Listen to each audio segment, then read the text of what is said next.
Well, good morning. Today is Monday, June 6th. It's time for our weekly meeting highlights. We always start off the week telling you how I did the previous week. I wasn't surprised, let me tell you, I wasn't surprised. But anyway, let's show you how I did.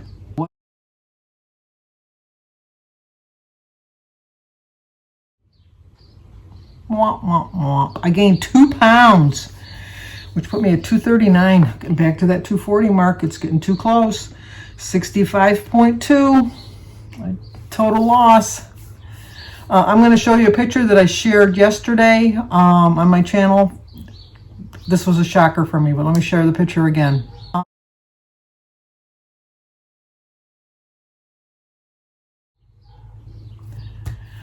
2 years. 2 years, I'm 30 pounds heavier. 30 pounds heavier than I was 2 years ago. And that's, I had mentioned this yesterday. I think that with the 30 pound loss, difference loss with the 94.2 pounds, I think it was. What do I have? 30. Yeah, I'm 65.2. It was 94.2, that other picture in 2020. I looked older, but I felt younger. And I know I was 2 years younger. I mentioned this yesterday, but I just felt so much younger. I feel every bit of my age with this extra 30 pounds. I don't really care what I look like. I don't care if I look old. I just feel, I'd like to feel younger. And with all this extra weight, I'm feeling older. And I don't like that thought. I don't like that fact. I just don't like that fact. So I am bound and determined. And this is like a good week. How to find portions that fit for you or that work for you. My whole deal is my portion sizes and eating out. I ate out twice this past week. Thursday we did our family pictures. We went out to a restaurant afterwards and I kind of overindulged a little bit. I did save some of it, but I had the other half on Saturday. There's a lot of sodium in food, restaurant food. I'm not blaming my 2 pounds on sodium. Let's get that really clear. It's poor food choices, but the extra sodium doesn't help. And then, what else did I have? Saturday, I went to Mexican Village. I had a big platter of Mexican food. I had the other half of my sandwich. I had some pretzels with it. I had a Coke. I had a Coke when I was at the restaurant.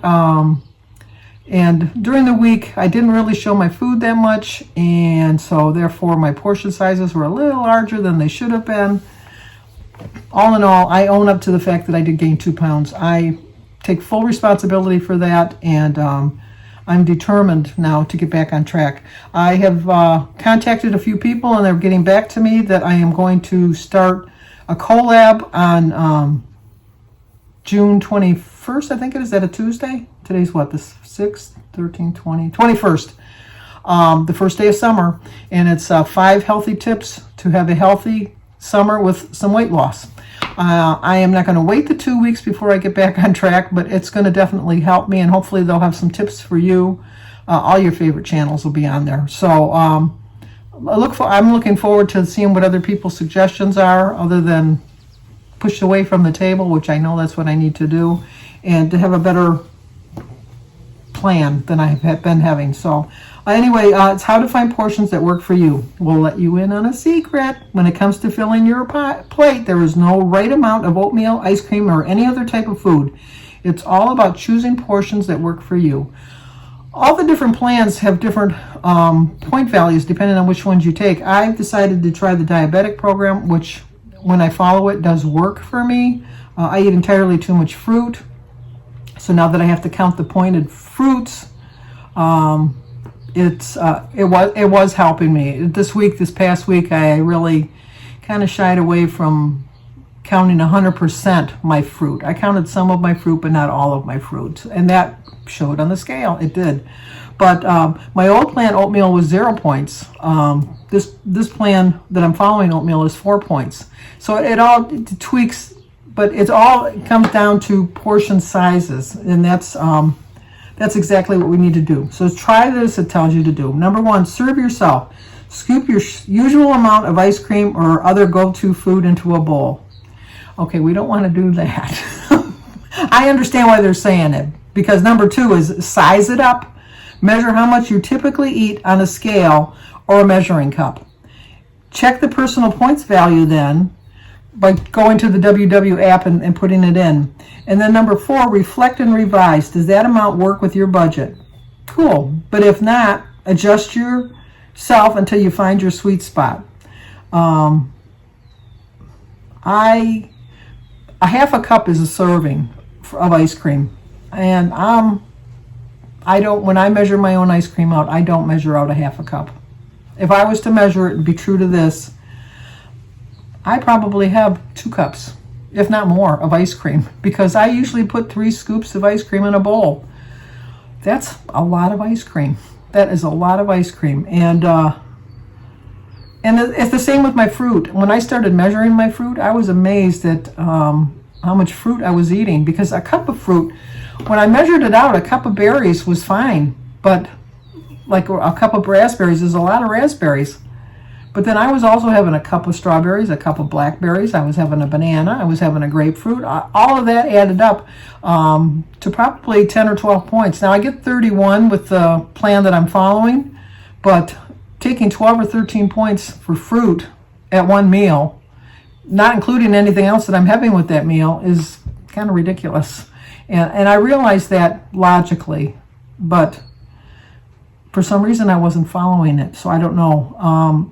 I have to get my scales out, I have to get my measuring cups out, I have to get my measuring spoons, make them a little bit more handy, because they're back in the cupboard. Before I had them out, I had everything out. I had my scale on the counter, I had my measuring cups, my measuring spoons, everything right there at the handy that I could just grab it. And then I just put it away. I used to portion out like a salad, put in those salad jars, and then for the week, so that when I wanted to have some salad, I'd have it. In the cap is the true measuring of the dressing. I stopped doing that because to me that wasn't a true measure of dressing. It was a true measure of dressing, but in my world it was not a true measure of dressing, and therefore 2-pound gain this week. Because sometimes people think, well, I'm having a salad for lunch. Depends on what you're putting in the salad. I am a fan of cheese. I can't do away with my cheese. I don't like fat-free cheese or low-fat cheese. Sometimes I'll eat the low-skim mozzarella cheese. I do like that. But for the most part, I'm going to go with the full-body cheese, which is 4 and 5 points for an ounce on my plan. And I could work it into my plan. I really could, but I haven't been doing that. I need to get back to portioning out my cheese. There's nothing that says I have to have cheese every single day of the week, but for some reason my mind thought I had to have cheese every single day of the week. No, I don't. I have the problem of eating the same foods all the time, and I load up my plate with the same foods because I think, oh, I want some cheese, and I want some fruit, and I want some bread, and I want some toast, and I want, want. That's all my mind keeps saying. And I really don't need that much food. I have to get into the habit of eating 3 meals. I can still eat like my same portions, but what I should do is when I make my portions on my plate, divide it up and say, okay, I'm going to eat this much right now, and I'm going to wait 2 hours before I eat the other portion, or maybe 3 hours, but I'm thinking baby steps. We'll say 2 hours. I very rarely snack on healthy foods. Everybody pops, not everybody, but you pop a cookie in your mouth or a piece of candy or something like that. And sometimes you don't even think about it. Like I said before, nuts is another one of my downfalls. When I measure out a 1/4 cup of nuts and put it on the counter in the morning, that makes me realize how many nuts I'm eating, because how many times I've walked by there, I'll just take a couple nuts. I'll just take a couple nuts. And then I think at the end of the day, I was probably eating 3/4 of a cup of nuts. It's 6 points for a 1/4 cup of nuts on my plan. So I was eating 18 points worth of nuts. That's just the nuts. That was just my snacks. So that left me 13 points for food. That's just not going to work if I want to lose weight. I really narrowed it down to last year when I went to the doctor's. I asked her, not because my Weight Watchers goal for me is 160 pounds. I'm 5'8.5". If I was 20, maybe 30, 160 would be the ideal weight for me. I'm going to be 72. And that is just too darn thin for me. Look at the picture of me in 2020. I was 209 right then, and look how I thought I looked kind of gaunt. A healthy gaunt, but gaunt. But see, my body is like, I'm bottom heavy, so most of my weight is on my bottom, and I think that especially once you reach menopause, it's kind of hard to lose that belly fat and like your hip fat and stuff like that. It's not to say that it's impossible, but your body shifts, and so it's a little bit harder. But anyway, back to how I pinpointed it is to when I went to the doctors. At the time, I was 209, and I had asked her, I wanted to lose another 20 pounds. So I said, could you put my goal at 190? I said, I'm still going to work to getting to the 175, because I think I could get to 175. I said, and I explained the reasoning. I said, because, at Weight Watchers, once you hit your goal or whatever goal the doctor establishes for you, then you can attend the meetings free, and the meetings were really helping me, all of that good stuff I was telling her. And she's a young doctor. I love my doctor. I'm not switching doctors just to get a note from another doctor to say that this would be the ideal weight for me. But she agreed with Weight Watchers at a 160. And I thought, okay, you're about 35, 40 years old now. Let me get back to you. Well, hopefully I'm alive. But let me get back to you like in 20 years and see, do you still agree with that? And I have a feeling she would not agree with that, because she'd realize, especially as a woman, that your body fluctuates and changes, and sometimes it's just harder.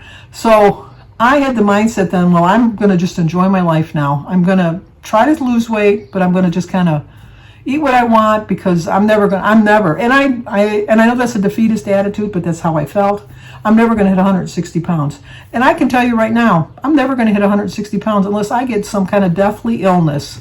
I know, and I know you should never say never, but I know I'm never going to hit 160 pounds. I just know it, especially at my age, unless I get sick, and I don't want to get sick. So if I don't want to get sick, I got to eat healthier. And so it's like a merry-go-round that I'm on, just going round and around and around. But I can still eat the foods I like, go out to eat the foods I like, and still have a healthy lifestyle. I proved it to myself in 2020, and I can prove it to myself again, and I'm going to do it. Enough of that. Let's dive a little deeper. Ever look around at a barbecue and notice your servings look nothing like your friends or family members? That's nothing to worry about. What keeps one person feeling full and within their budget can be different from what works for someone else. There's no end-all be-all amount of food you should be eating. Fortunately, my family's all overweight, so I can't compare myself to their plates, because unfortunately now, when I compare myself to their plates, I'm eating the same amount of food that they are eating. And before I wasn't, and I was losing weight. I have to get back into the mindset that just because it's there doesn't mean you have to eat it. Some foods, like at a barbecue, I love potato salad. I don't make potato salad every week. I don't make potato salad that often. But that doesn't mean I got to eat 2 cups of potato salad. I mean, when I was portioning it out and just having a half a cup of potato salad, it doesn't sound like a lot, but it is a portion size, and it was more than enough, and that's 6 points just for that. See, I know all of the points. I know the points in my mind, but applying them to my daily diet is where I'm running into the issues. But I can just as well go to a barbecue and snack the fruits rather than the chips. And what do I say all the time? Say it with me. Nobody likes to bring the veggie tray, but the veggie tray is always the first to go. It always is. It always is. And that doesn't mean you got to eat raw vegetables. You can still dip it in some dip. Bring your own dip if you think that the dip they're going to have is too high in points. But even if, let's say, it's 5 points for 2 tablespoons of whatever dip they're going to put out, the vegetables are going to counteract that. And those 5 points are way better than eating like a handful of chips for 5 points, which are not going to satisfy you as much as a bunch of vegetables. The key here is to finding those right for you portions, also known as the balance between how much food you want to eat and the amount of points you have to eat to stay within your budget, especially when it comes to the food you eat. You may want to keep your measuring tools on the counter until you can eyeball things without a second thought. When I was measuring everything out, I really did get to the point that I could measure things out without the cups, without the measuring spoons, without all of the contraptions. I could do it, but I fell out of the habit of doing it, and then slowly but surely, a tablespoon became a heaping tablespoon. A tablespoon became 2 tablespoons. So I have to get back and get my instruments out and get me back on track that way. Having these amounts locked in can give you serious confidence when it comes to knowing how much you actually eat. Try to check with your usual portion sizes regularly. It's one of those tools that can ground you into your journey. And that's true regardless of where you are in this moment. You could be making moves towards your goals or at a plateau, or maybe you're just struggling. And that's where I'm at right now. I'm just struggling. I really, in my mind of mine, thinks I'm maintaining. And maybe in a way I'm maintaining, but it's not the way I want. I want to lose. I don't want to maintain. I don't want to be going up a pound, down 2, going up 3, going down 4. I don't want to be doing that. I want to start getting on a steady ride going down and get to my goal weight. I really do. Think of it as a reliable anchoring force no matter how the waters are churning for you. I know, because it's called Drop an Anchor. That's their theme this month. But I'll be right back. Okay, that's going to do it for today. Once again, a 2-pound gain. Put me at 239 even, 65.2 total loss. No recipe again, so I guess they've decided not to do the recipes anymore, which is fine by me. I didn't like that many of the recipes that they had, so it didn't really work for me. But I'm going to try my bestest to do better next week. I definitely am going to do better next week because I'm tired of going the wrong way. So check me out on my daily vlog, see how I'm doing. I am going to show my food starting this week. I'm going to show you everything that I eat, and I'm going to share my life, and I'm going to have a loss next week. I say that every week, but I really mean it. And not that I don't really mean it. That's not a good thing to put. I'm more determined than I have been in a long time. Let's put it that way. I'm more determined than I have been in a long time. So, but if you're new to my channel, please subscribe, leave a comment, hit the like button, share to think somebody might like to see it. As always, stay safe, and I will either see you on my daily vlog or I will see you here next week.